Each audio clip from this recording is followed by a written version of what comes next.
You've drawn quite a crowd out here. You've got a couple of sizable drones that are on the ground. You've got one that's flying around in the air that everybody can see.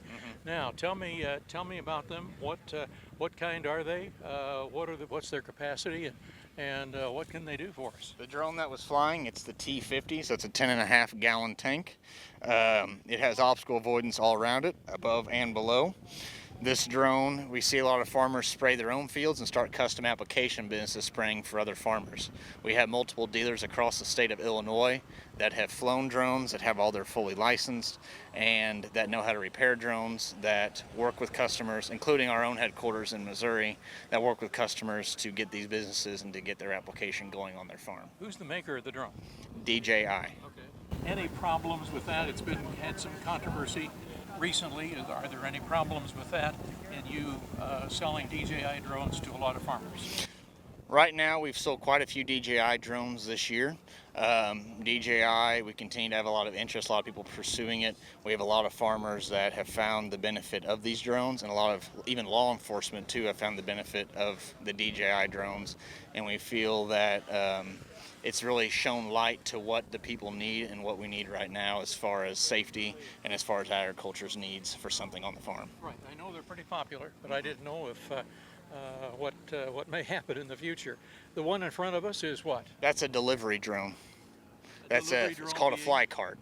Okay. DJI fly cart, yep. And what does that do? It delivers, it has a winch system on it or a box, and it delivers items, let's say, to someone up a mountain or on a ship. Wherever that might be. That's a long way away. It can be, yeah. How far can it go, and how do you communicate with something that may be up a mountain?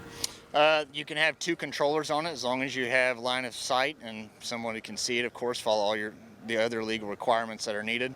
It can have a winch. Say we have people that have been using it for ag purposes, of course, and they help farmers bring material up there that may be difficult for them to bring other vehicles up there to get items. Okay.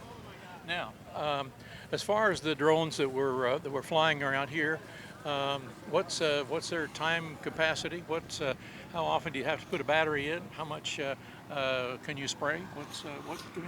Give me some numbers for all of So typically, we're on a good flat ground, which I know can be common and uncommon depending on where you're at.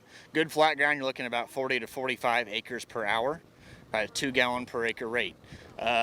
It's very, we've seen that, change if you have your small patches, like I said, or even a little bit of hilly ground.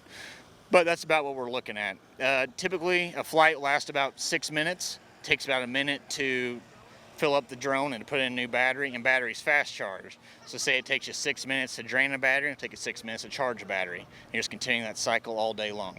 How many batteries in the drone? Whenever you buy a drone, it comes with 3 batteries. You only use 1 battery at a time. Okay, all right, so I'm only using 1 battery. I'm not having to replace 4 or 5 batteries at once then? Correct, yes. Okay, and so you've got plenty of time for recharge. Yes. By the time the next one is due. Correct. Okay. And give me some numbers about what it costs to operate.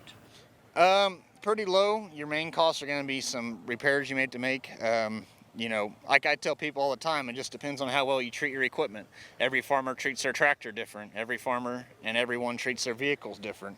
So it's going to go the same way with drones.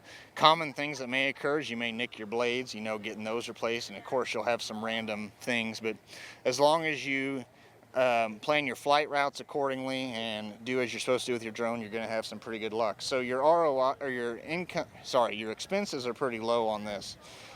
Main things you'll have is, of course, your trailer, your truck, which a lot of people already have those. Maybe buying a generator to charge your batteries. Maybe doing some plumbing work too on your trailer. And of course your time is also a big cost. But we've seen this to pretty low cost all around as far as maintenance goes.